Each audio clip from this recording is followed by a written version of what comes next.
Magic the Gatherers? No, I'm not sure if that works so much.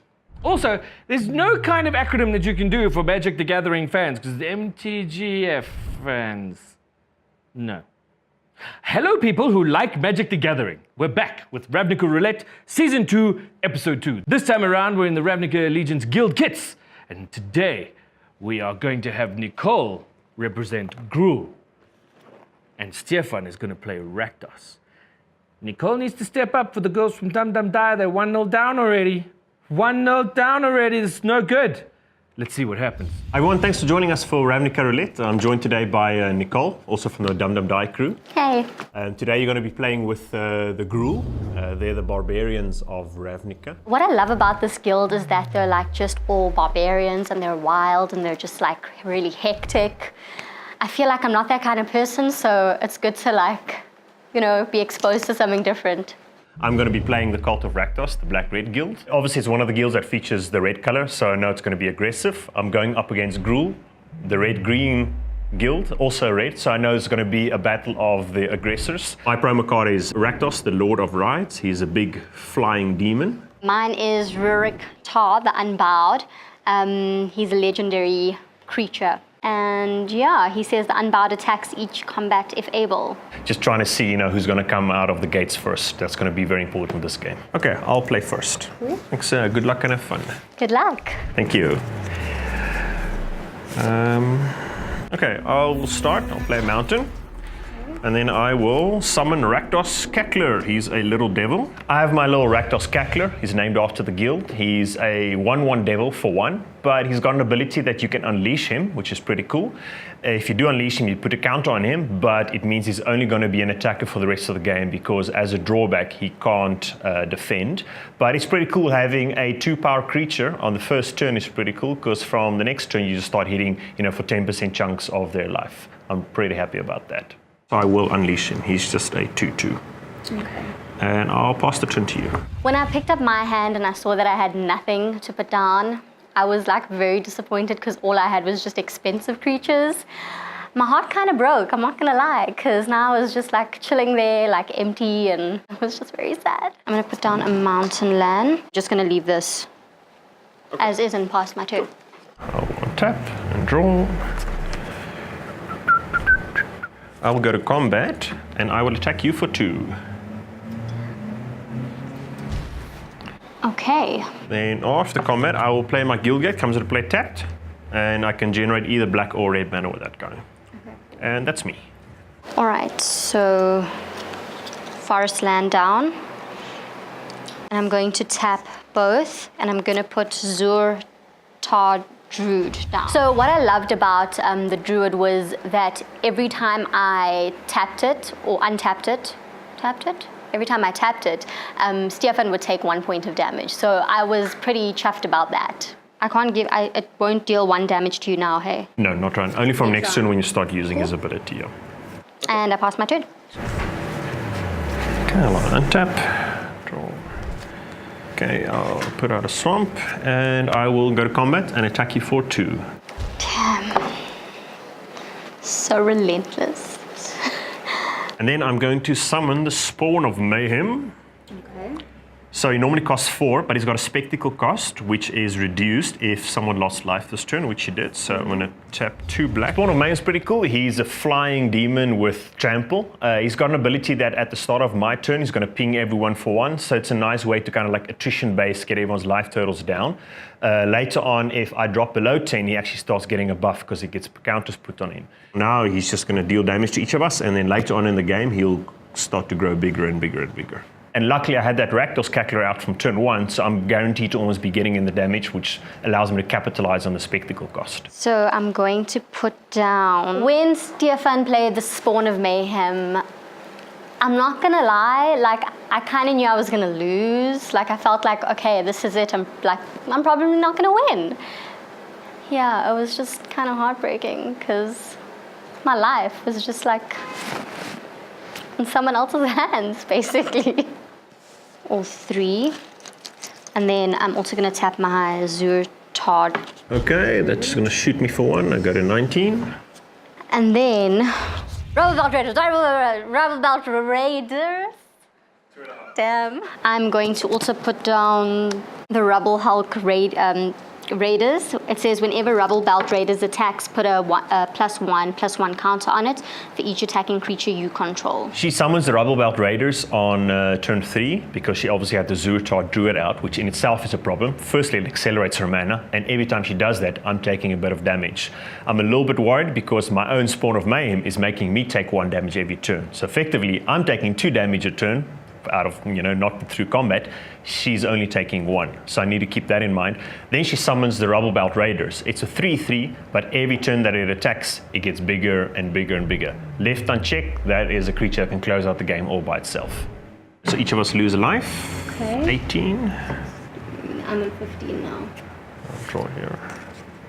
And I'll attack you with the Spawn of Mayhem. He's got flying, so your creatures won't be able to block him. Okay. So that's just 4 damage that you're taking. Oh my gosh. Yeah, these demons hit pretty hard. I am on 11. 11, now. yes. I'll pass the turn to you. Untap all of these. So this one, I think you get you still get 1 damage. Yeah, every time you use that Yeah. ability, I'll take a damage. So Okay. I go to 17. And then this now I can use for each attacking creature you control. Yeah. Okay, so Okay. that's 4 damage. And then I also would like to put down, so I'm going to put down another land, and then I'm going to tap that, and then I'm going to tap these 2, so you get 1 damage for that. Okay. And then this is +1/+1 counter for each attacking creature you control. Let's say I'm not going to block there. I'll just take the 4 damage. That puts me on 13. Okay. Okay. And then, okay, so I'm just going to leave this here. Target, it's a clan guild mage. Target creature can't block this turn. And then if you put 2 forest lands, target land you control becomes a 4/4 elemental creature with haste until end of turn. It's still a land. Okay, so that allows you to kind of you can either stop someone from blocking, Yeah. or you can animate the land to turn it into a creature. Okay. If you have a land that becomes a creature, just keep in mind any effects that impact creatures would Yeah. have an effect on that land. So if the creature land dies in combat, you Yeah. would lose your land. Just something to keep in mind. Okay, cool. And then I will pass my turn. Okay, cool. Okay, so Spawn of Mayhem ability is going to trigger. We each lose a life. I'm on 12. I am on 10. Okay, I will go to combat, and I'll attack you for 6. For 6. Damn. This flying you can't block, but you have the option to block the cackler. Okay, yeah. I'm going to block the cackler with this. So that guy's tapped. You can block with a guild mage because the tapped Okay. guys can't block. They will kill each other off. Okay, yeah. Okay. Okay, those will just trade there, and you take 4 damage from the Spawn of Mayhem. Okay, then after combat, I'm going to tap 2 to play my Rakdos Signet. I get to play my Rakdos Signet, which if I tap it along with another land, it gives me 2 mana back. So it's a nice way to accelerate your mana, maybe color fix a little bit because it's a colorless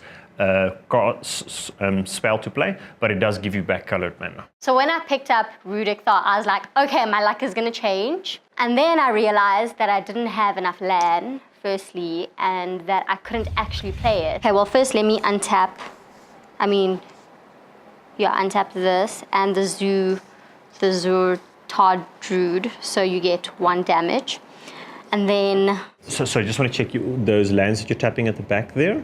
You don't have to pay a cost for this guy. Okay, just automatically. Okay, so that's 1, and then... Okay, so that deals 1 damage to me. It puts me on 11. Okay, I'm going to put down the Gruul Guildgate. So Gruul Guildgate enters the battlefield tapped. I can only put 1, hey? You can only put down 1, yeah. Okay. But he's going to enter tapped there, so he won't have that mana available this turn. Okay, and then I'm also going to just tap this. The Rubble Belt Raiders. So you're going to attack with that guy. Okay, so he gets Yes. another counter. Okay, so 2. I was excited, but I was like not really excited. That is 5 damage. That puts me on 6. And then I passed my turn.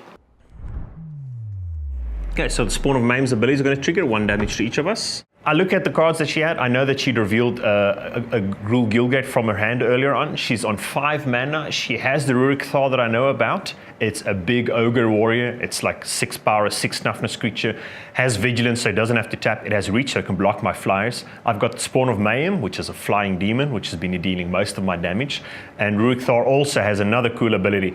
Every time one of her opponents plays a non-creature spell, they take 6 damage as payment in kind for doing that. So I really don't want to see that guy coming up. But now, because I have less than 10 life, he starts getting counters. Damn.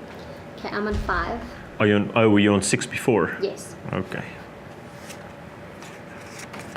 I'll play a Swamp. Well, now he's the exact amount of damage I need. I hope you don't have an instant there that's going to stop me from attacking, but I will go to combat, puts me in the exact position I have to deal the precise amount of damage I need in order to kill her, or before Rurik Thar comes down. The moment he hits the battlefield, I would have been in a very disadvantageous position. And attack you for 5 damage flying. I think that's it then. I don't have an instant. Okay, well, thank you for the game. Appreciate Thank you. it. That was terrible, guys. I'll be aggressive next time, guys. So 2-0 down. Stefan is on the win streak. We'll have to wait to see what happens next time. And next time, we've got Carla playing some Orzhov against Stefan playing some Gruul. We'll see how that goes next time. I'd just like to take this opportunity to thank all the people involved in making this production possible. So thanks very much to the ladies from Dum Dum Die. Thanks so much to Unplug Yourself, to the Nexus Hub, and to Inkblot Pictures for making it all happen. You people out there need to continue making it happen, and you need to like and subscribe and click on the various channels. I mean, YouTube, ring bells, Facebook, like, share, Twitter, retweet, all of those things, the things that we do on social media so that we can make it big and expansive and do more. And don't forget that these are the last couple of episodes of Ravnica Roulette. We'll soon be coming back as The Gathering. It's a whole new idea of a show, which I think you guys might like. But until then, thanks so much for watching.